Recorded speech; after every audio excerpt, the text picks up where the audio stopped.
how this came about is I have a little shop in Maine in the summertime where I sell my paintings and sculptures and pottery and whatever. And a fella came in that rides Harleys, and he kind of liked my jackets. I paint on leather. I don't know if you can see that. Mm-hmm. And in the course of discussing motorbikes and such, he made the comment that motorcycle enthusiasts will sometimes leave their bikes primer rather than look like anybody else. They just can't bear the thought of looking like somebody else, same color. And I stored that fact, and I said to myself, I could do something in paint that's different. I'll paint with a brush instead of an airbrush, make it a little bit crude. Maybe that'll catch their fancy. So when I got back home to Pittsburgh, I started to look around for a used tank to work on. And that's where I found my way into this gal's shop, Sarah Liberty. She's the gal that wrote the article. And it's a gorgeous woman and makes immaculate, impeccably correct motorcycles. And she says to me, if you get some results, bring them in, I'd like to see them. So about 6 months later, I came in and showed her this tank, and she took it back to talk to her partner about it. And I thought to myself, this gal's a little preppy for a bike shop. Wonder what her story is. And then I noticed the book, and I noticed her fabulous photographs on the walls. She does montages of engine parts and people. Makes for a distinctive portrait. So she comes back and says, I like it. I'd like to do an article about you. Well, great, but I don't think I can afford you. You're a professional photographer. No charge. We'll just see if we can get it into a magazine. I'm a contributing editor to about 7 magazines. So she takes the pictures, and the thing gets published, and I guess that's why I'm sending you this little video done by my good friend Spike Reel, the best producer in Pittsburgh. We're just going to casually send this off to you in the hopes that possibly you might become a patron of what it is that I do. And how the process started was, I just glass beaded the whole thing, and then underneath I started to make some designs in various kinds of paint to experiment, because I'd never painted on metal before. And I took an X-Acto knife to clean up one edge, and I realized, my goodness, I'm taking material off of this tank. Later on, somebody told me, well, of course, you have a mild steel tank, you have a tempered steel X-Acto knife blade. It's going to carve. So I thought to myself, I'll flip it over and I'll just do a signature rose. It's something that my brother liked. I'll do a little rose by the gas cap. And I started to scratch away. And my tools are quite simple. I use an X-Acto knife with a number 11 blade. And I use a couple of burnishers, which is the way people polish things before they had power wheels. A little bit of steel wool. And I finish it by cold bluing. It's a gun technique, and using this space age wax, this Renaissance wax that was developed by a museum in London. It's excellent stuff.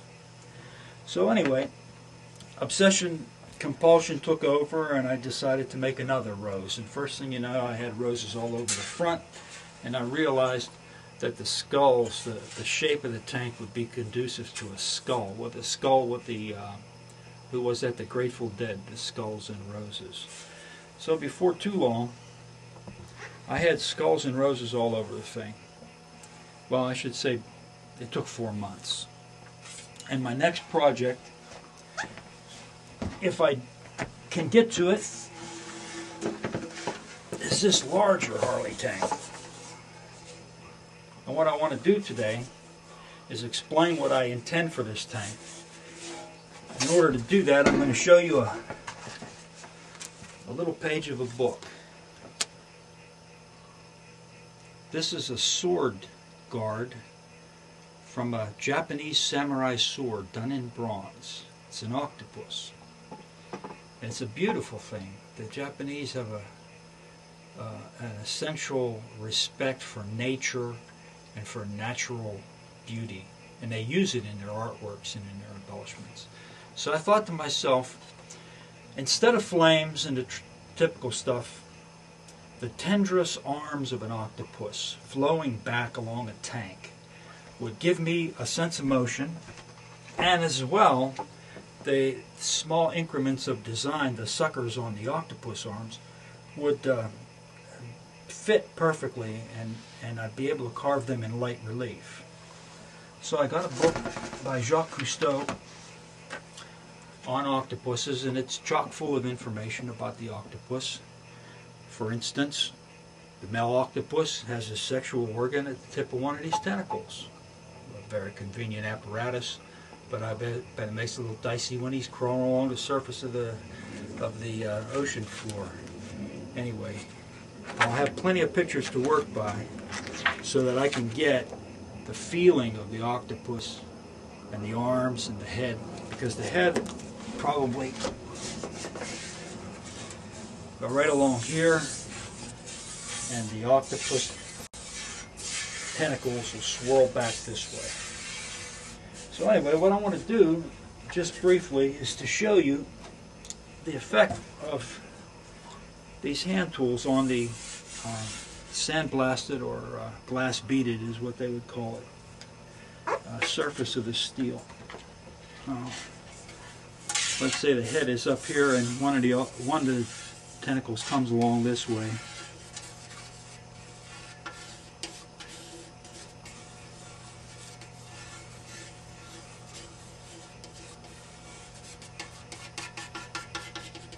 Just for the sake of having a little place to scratch on.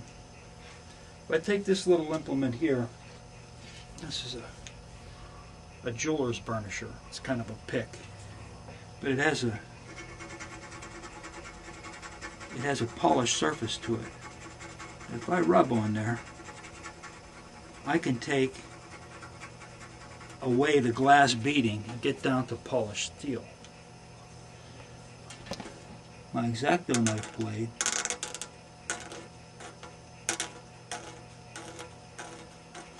scraping along that line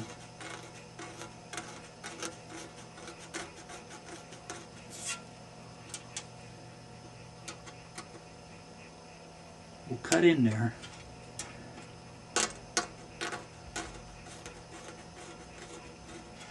and give me the detail. I don't know if you can see that developing, but there's a burr there that'll eventually, after hours and hours of work, will carve in and make those lines there. So you can see how this actually takes months to do. And I haven't been able to get to this one just yet because I had to finish a portrait. It was a barter deal for some root canals. It was a double portrait, a man and a wife. But the little kicker was they wanted to be in Victorian clothing. No problem there. I have a lot of books on Victorian clothing, but they were smiling in their wedding picture. Imagine that. Victorian times people didn't smile. They just were very staid, formal. So I had to change their faces to fit the expression. It took quite a long time. And now it's time to make stock for Maine because you can't sell from an empty wagon. So I got to go up to Maine and make a few bucks. But anyways, I wanted to make this proposition that you take an interest in these tanks, because I don't really think anybody's going to put the time into these that I've done. I think they'll be totally unique.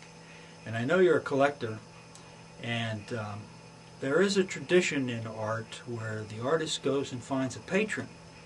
In fact, Da Vinci did it towards the end of his life. He went to the King of France, and he needed a posting. He needed a place where somebody could give him the possibility of creativity.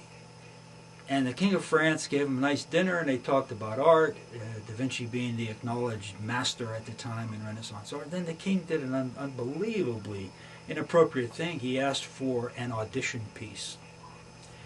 So the master says, "Garçon, pencil and paper." Puts the paper down and puts the pencil to it, and without lifting the pencil off the paper, he draws a perfect circle. And he hands it over to the king. The king was rightfully put in